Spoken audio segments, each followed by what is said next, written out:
Hello everyone and welcome back to more Let's Play Pokemon Crystal! In the last episode we made our way from the ruins of Alph, south of Violet City, and now we are here at the Union Cave. I went ahead and healed in between videos like I said I would, and I've actually moved my team around so that Barbara's in front so she can get a little bit of experience. Oh, we got an item right off the bat here. Looks like that's an X attack. We're going to be selling that one. We got some trainers here as well. Let's sneak up behind this guy. How serendipitous that he said that after we snuck up behind him. He would actually say that either way. You don't get different dialogue for coming up behind a trainer. But, whoa! This guy's got an Onix. Huh. I'm trying to think if Barbara can take this Onix on by herself. I think she can, though. Yeah, because I don't think this Onix will have any Rock-type attacks, which would be super effective against Barbara. As you can see, this bind isn't really that damaging, so that's good. Although, we might not be able to switch out because of bind. I don't remember if that's the case or not. Well, I don't want to try it anyway. I want to try to do this with just Barbara. So let's try and throw on another Supersonic.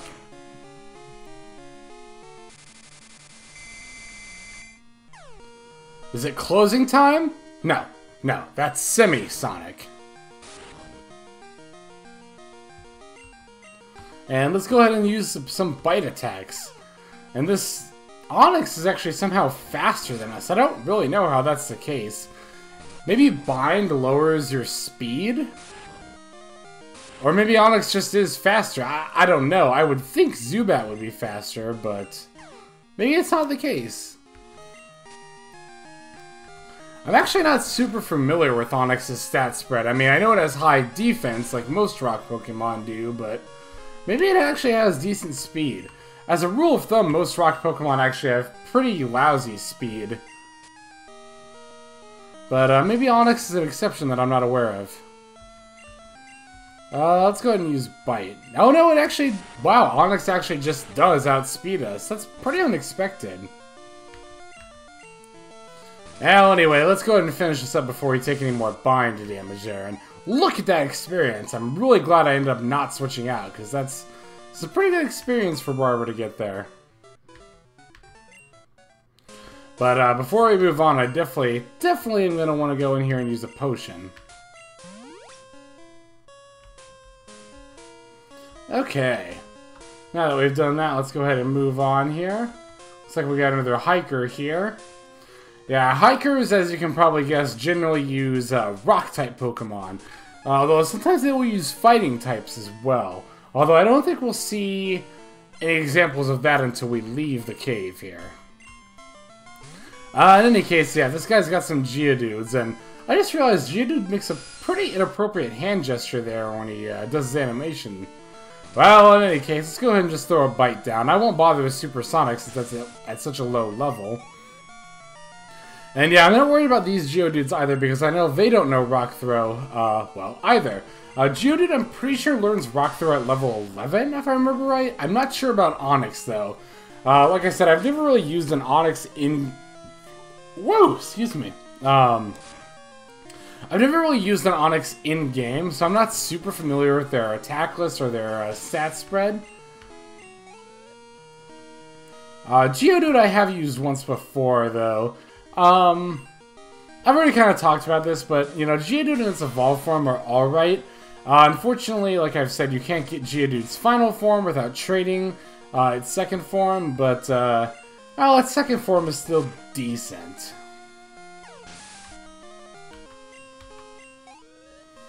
So close to level 14. We'll get there probably in the next battle, though. Oh, as for wild Pokemon that can be encountered here, this is where you can start finding Onix in the wild, as in this cave here. And, looks like we got another kind of NPC there. But first, let's get this item. Oh, another Great Ball. Alright. Yeah, so this cave you can start finding Onix in the wild. Yeah, you can find Zubats here, more Geodudes here. And this is also the first place you can find Sandshrews. Sandshrew in its evolved form are ground-type Pokemon, much like Phanpy, And if you're going to go for a ground type, I would definitely recommend Phanpy over either of them. Because Sandshrew and its evolved form actually don't learn any ground type attacks, which I always thought was really weird. But you can see this guy's actually got a new Pokemon here, Coughing. Coughing is actually a pretty good Pokemon. We'll have a chance to catch them later in the game. And I can actually recommend Coughing in its evolved form for your team. It's got pretty good attack and very solid defense stats. And looks like Barbara grew to level 14. Alright. Yeah, now you're starting to see how a Zubat can hold its own. It's like I've been saying, you know, it's really just that uphill battle to level 12. But once you get to level 12 and you learn Bite, it's pretty smooth sailing from there. And trust me, Barbara's going to only get much, much better moving ahead. Now, Coughing is a Poison-type Pokemon, so it'll be weak against Elefun's Mud Slap here. Now, as you can see, even though it was a super effective hit, Mud Slap didn't really do that much more damage than Bite. That's because Mud Slap has a pretty low base power. I think it's even lower than Tackles. Actually, I know it is. And that's mostly because it's paired with the accuracy lowering rather. So that's why that's the case, and it's really too bad. Let's throw Hot Pocket in the lead. He hasn't had any time in the spotlight rather, in a while. Yeah, it's too bad because honestly, what am I trying to say here? Yeah, it's too bad because Mud Slap is a pretty useful move, although if its base power was any higher, it'd probably be too good. Yeah, it's funny. Here I am, you know, having a long time ago said I would edit out random encounters, but, well, they're going by quickly enough that maybe we don't need to edit them out. I'm sure that won't be the case later in the game. I guess the only thing I really need to edit out, though, at this point is still off-screen grinding. Okay, now this guy here... I'm going to want to throw Barbara... Oops, I don't want to look at her stats. Well, you know what? Why not? We haven't done this in a while. Let's check out everyone's stats. Yeah, you can start to see how Barbara specializes in speed far more than any other stat. And similarly, you can see how Elefun's defense stat is far above her other stats there. Yeah, Barbara even outspeeds Hot Pocket. I mean, she is a level higher, so if Hot Pocket were level 14, her speed would probably be about the same. But yeah, you're starting to see it about this point where Pokemon's true strengths lie. Like I was about to say, I know I just threw Barbara in the back, but I actually want to bring her back out to the front for this specific battle. Oh, we got different encounter music here. It sounds kind of creepy. Oh, I already have a rival, but, thanks anyway? Speaking of creepy, you got a guy in a trench coat here, a Pokemaniac. Pokemaniacs tend to have kind of rarer Pokemon, like this one here is Slowpoke. Slowpoke is both water and psychic type, which is why I switched Barbara back to the front, because Bite, being a dark type attack, is super effective against a psychic type Slowpoke.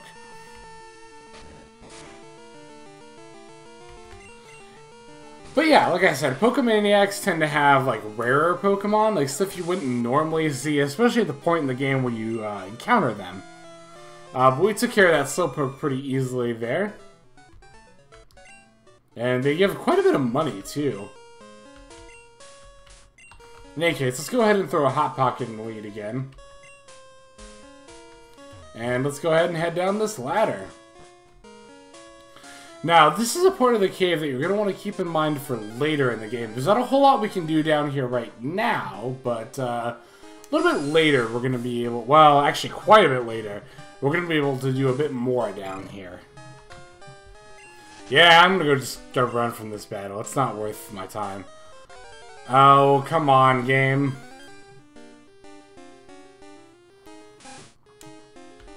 Oh, that's right. You can find Rattatas here. I actually forgot about that. Just like always, though, they're not worth even fighting.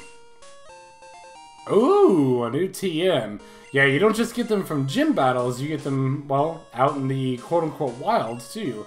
Now, let's see what this one is. Yes, TM39 Swift. And as you can see from the description, it's an attack that never misses. So we're definitely going to want to teach this to somebody. Now, I could teach Swift to Hot Pocket here, but Swift, by the way, is a normal type attack. And it has, I think, 60 base damage, which is definitely a bit better than Tackle, on top of the never being able to miss.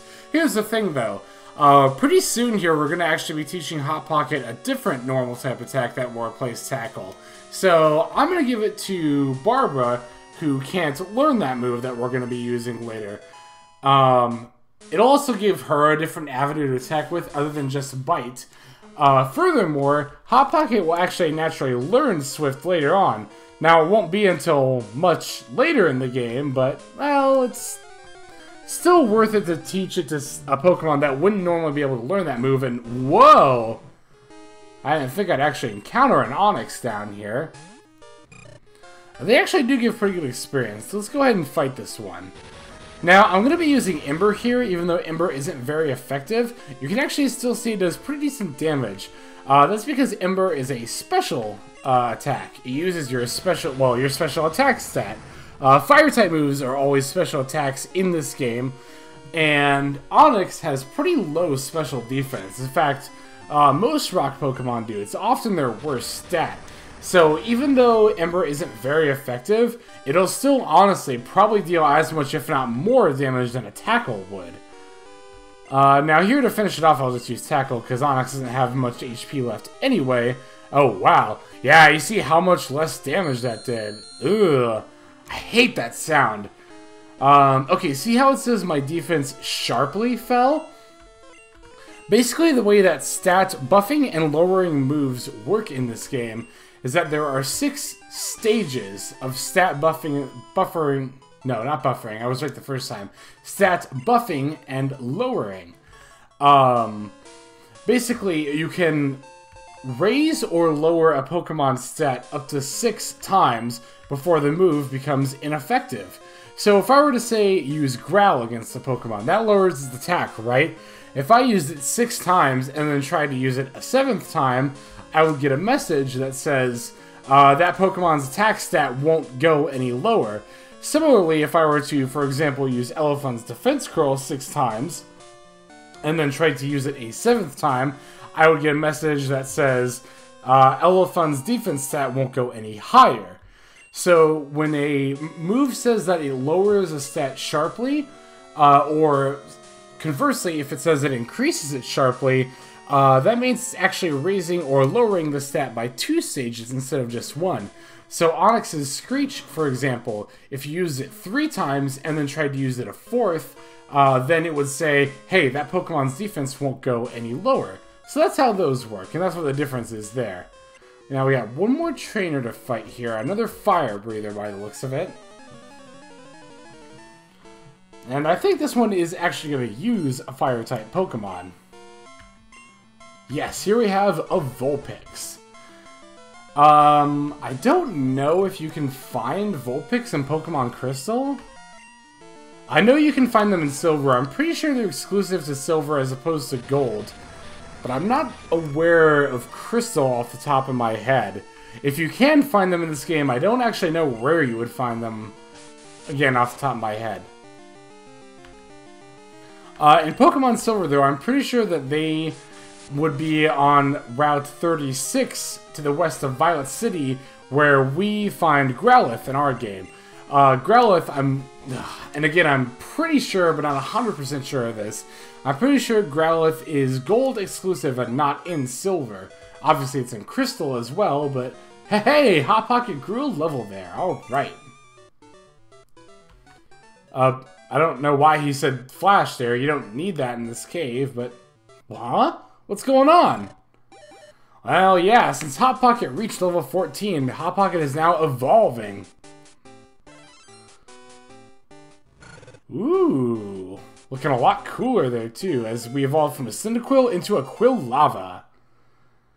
Now, you might have noticed Hot Pocket's stats on the stats screen there, when he leveled up.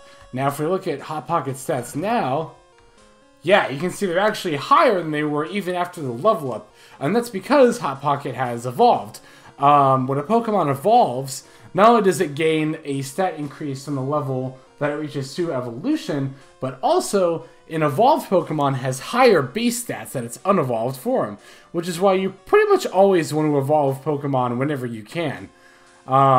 It's not like the anime where their happiness will decrease if you evolve them. No, that's not the case at all, actually. You definitely always just want to evolve your Pokemon there. Really, the only benefit to leaving a Pokemon... Oops, let me check the stats there.